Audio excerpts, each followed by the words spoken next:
Good morning from the Donetsk region. Sitaongea mambo mengi.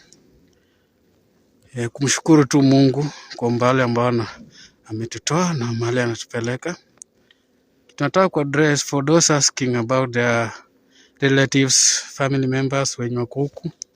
There is nothing we can do about it.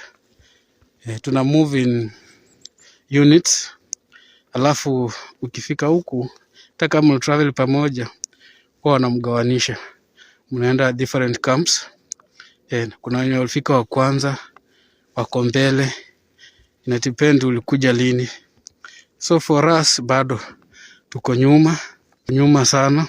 Hatujafika hata mahali penye visa zinaenda. Mambo ni mingi online, but si namshukuru Mungu.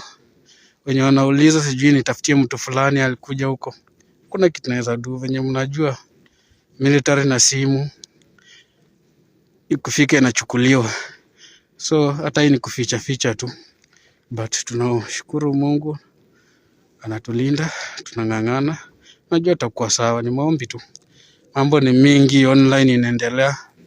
But for us wenye tuko huku, God yuko na Mungu atatupigania, tutarudi home salama. Kama mtu wako ako huku, ni maombi tu. Mambo mingi achana nayo. Mungu mbele.